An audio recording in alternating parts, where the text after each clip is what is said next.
तो बाबा साहब इस बात से दुखी हुए कि मेरे समाज के वो लोग जो पढ़े लिखे जो लोग हैं, जो लोग सिर्फ ऐशो राम में स्वार्थ की जिंदगी में पड़ गए, उन लोगों ने मेरे को धोखा दिया है।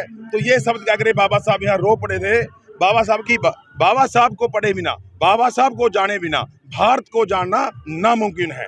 अगर B2B चैनल देखने वाले सभी दर्शकों को अमित राठी की ओर से जय भीम जय भारत। साथियों, आज मैं आगरा में मौजूद हूँ जहाँ पर आज बाबा साहब की जो दी हुई स्पीच 18 मार्च 1956 को जो स्पीच दी गई थी, उसको लेकर यहाँ पर एक बड़े स्तर पर सम्मेलन किया गया, जिसमें करोड़ों लोग यहाँ पर मौजूद है।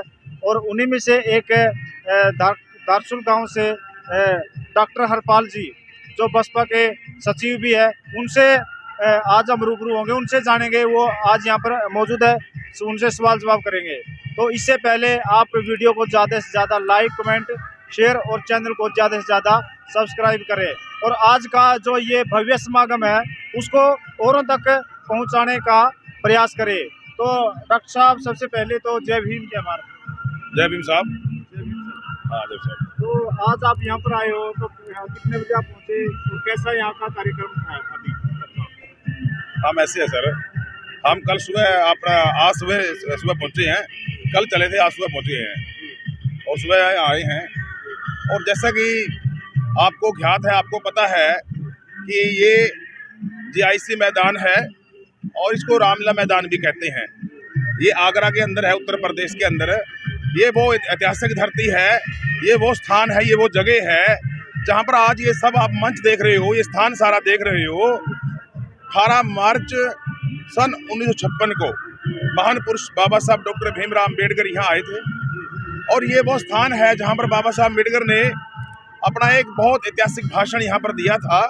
वो विशेष भाषण है और बाबा साहब ने, यही वो स्थान है जहाँ पर बाबा साहब ने ये कहा था कि मेरे समाज के अंदर जो हक अधिकार, जो मानवीय अधिकारों के लिए बाबा साहब ने जो संघर्ष किया, पूरे परिवार को, बच्चों को कुर्बान कर दिया, अपने सुख और चैन आराम को त्याग दिया और सब संघर्ष करने के बाद जो वो मानवीय अधिकार प्राप्त किए और उनको प्राप्त करने के बाद जो लोग उसका बेनिफिट लेकर के आगे आए, तो बाबा साहब इस बात से दुखी हुए कि मेरे समाज के वो लोग जो पढ़े लिखे जो लोग हैं, जो लोग सिर्फ ऐशो राम में स्वार्थ की जिंदगी में पड़ गए, उन लोगों ने मेरे को धोखा दिया है। तो ये शब्द क्या करे, बाबा साहब यहाँ रो पड़े थे, बाबा साहब की आंखों में आंसू आ गए थे। ये बहुत दर्द भरा दिन था। तो आज हम इस विशेष जो विशाल धर्म कारवा है, बाबा साहब ने यहाँ बुद्धिज्म का जो प्रचार के लिए, बुद्ध धर्म को, बौद्धमय भारत की संकल्पना के लिए, बौद्ध धर्म के जो संकल्प के लिए, बौद्धमय भारत के संकल्प के लिए बाबा साहब ने यहाँ प्रतिज्ञा जो दी थी, विशेष भाषण यहाँ पर दिया था। तो आज उसी जगह, उसी स्थान पर जहाँ बाबा साहब आप देख रहे हैं, यहीं पर बाबा साहब घूमे होंगे, यहीं से आए होंगे। तो ये हमारे लिए बहुत विशेष दिन है, बहुत जगह विशेष स्थान है।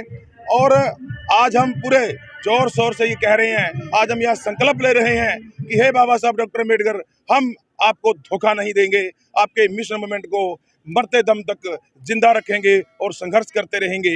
मैं डॉक्टर हरपाल सिंह धारसुल, प्रदेश से बहुजन समाज पार्टी हरियाणा, और मैं गांव में पूर्व सरपंच रहा हूं।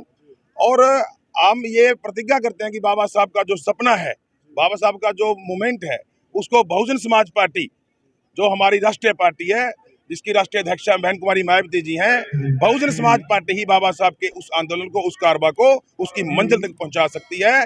और हमारे शोषित जो दलित पिछड़े समाज के जो लोग हैं, या अल्पसंख्यक लोग हैं, या गरीब समाज, अपर कास्ट के जो गरीब समाज के जो लोग हैं, उन सबको, ऐसे लोगों को सपोर्ट करने वाला भारत का सबसे बड़ा संगठन बहुजन समाज पार्टी है जी। तो आज यहाँ पर कैसा महसूस हो रहा है, कितना मतलब क्या कुछ सीखने को मिल रहा है? आज ऐसे है कि हर स्टेट से लोग यहाँ आए हैं, हरियाणा से, पंजाब से, राजस्थान से, उत्तर प्रदेश से, गुजरात से, भारत के सभी स्टेटों से यहाँ काफ़ी संख्या में लोग आए हैं और अभी आ ही रहे हैं। काफ़ी बड़ा पंडाल है, तो यहाँ पर हम बहुत अच्छा महसूस कर रहे हैं। और ये महसूस कर रहे हैं कि हमें ऐसा लग रहा है कि जैसे आज बाबा साहब का यह वक्तव्य होगा, बाबा साहब ही उसी वे में, उन्हीं शब्दों में बाबा साहब यहाँ बोलेंगे। तो हमें बहुत अच्छा लग रहा है, बहुत खुशी मिल रही है, ताकि ये जो धर्म कारवा आगे बढ़ रहा है, मिशन मूवमेंट आगे बढ़ रही है, क्योंकि सभी तरह की बिंगों को आगे लेके चलना पड़ेगा जी। तो आज के समय में कितना बदलाव देखते हो डॉक्टर? आज के समय बदलाव आ रहा है। हमारी जो नई पीढ़ियां हैं वो तैयार हो रही हैं, नौजवान युवा साथी जाग रहे हैं, बाबा साहब की मूवमेंट आगे बढ़ रही है, महापुरुषों का आंदोलन बढ़ रहा है। बहुजन समाज पार्टी का एक एक कार्यकर्ता गांव-गांव घर-घर जाकर उसका प्रचार कर रहा है और ये मूवमेंट आगे बढ़ रही है। बिल्कुल जी, तो आपने अपने गांव को भी एक मिनी लखनऊ की तरह बनाया, तो ये प्रेरणा आपको कहाँ से मिली? ऐसे है सर, मुझे तमाम संतों गुरुओं महापुरुषों की बदौलत, बाबा साहब के संघर्षों की बदौलत और मेरे प्यारे ग्राम वासियों की बदौलत मुझे गांव का सरपंच बनने का मौका मिला। तो मैंने वो तमाम सभी संतों गुरुओं महापुरुषों जिन्होंने पूरे देश और समाज के लिए, जिन्होंने पूरे भारत के लिए, भारत में समता समानता बंधुत्व की बात की, पूरे देश को बराबरी की बात की, समता समानता की बात की, तो उन सब ऐसे महापुरुषों को मान और सम्मान देने का मैंने प्रयास किया। मेरे गांव में ऐसे छोटे छोटे स्मारक जो भी ऐसे कार्य थे, उन सभी शहीदों को, क्रांतिकारियों को, महापुरुषों को मान सम्मान देने के लिए हमने गांव में कार्य करवाए गए। वो आप जाकर देख सकते हैं, बहुत अच्छा लगता है। बहुत से बाहर के लोग वहाँ आते हैं और पूरा वायरल हो चुका है। देश देश से लोग आते हैं मेरे पास, वहाँ काफ़ी इस बारे में चर्चा भी करते हैं। जी, तो आज डॉक्टर हरपाल क्या संदेश देंगे? आज मैं तो यही कहना चाहूँगा सर कि जितने भी लोग यहाँ आए हैं और भी जो भी साथी मेरे को सुन रहा है, जो भी पूरा देश विदेश समाज के लोग मेरे को जो सुन रहे हैं, मैं आप सभी से एक ही निवेदन करना चाहूँगा कि बाबा साहब को पढ़े बिना, बाबा साहब को जाने बिना भारत को जानना नामुमकिन है। अगर कोई व्यक्ति किसी भी विचारधारा का व्यक्ति है, अगर वो बाबा साहब डॉक्टर अम्बेडकर को नहीं पढ़ता, नहीं जानता, नहीं समझता, तो भारत के अंदर किसी भी तरह की व्यवस्था में परिवर्तन नहीं ला सकता। एक अम्बेडकरवाद ही ऐसा वाद है जो पूरे भारत में हर तरह का परिवर्तन लाने में सक्षम है। एक मजबूत विचारधारा है, बिना किसी खून खराबे के क्रांति लाई जा सकती है। इस बात को बाबा साहब डॉक्टर अम्बेडकर की विचारधारा ने साबित किया है। चार बार बहुजन समाज पार्टी की भारत की सबसे बड़ी जो स्टेट है, भारत का सबसे बड़ा प्रदेश है, जहाँ पे लगभग 25 करोड़ जनसंख्या है, वहाँ 80 MP बनते हैं, इतने विधायक बनते हैं। ऐसी स्टेट के अंदर बहुजन समाज पार्टी ने चार बार सरकार बनाई है। तो ये साबित हो जाता है कि बाबा साहब डॉक्टर अम्बेडकर जो विचारधारा है वो बिना किसी खून खराबे के, बिना किसी लड़ाई झगड़े के, शांति और प्रेम भाईचारे से देश में परिवर्तन और बदलाव ला सकती है। डॉक्टर साहब, आपके हाथ में किताब भी है, तो आज ही खरीदी है, और क्या कुछ है इस किताब में?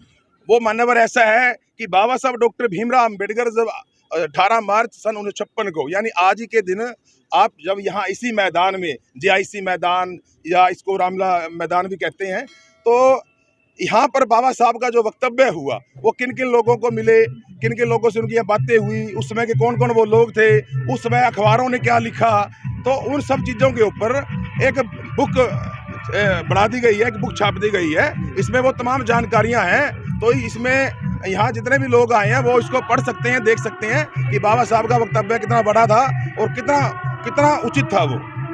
हाँ, तो ये थे हमारे साथ डॉक्टर हरपाल गांव धारसूल से।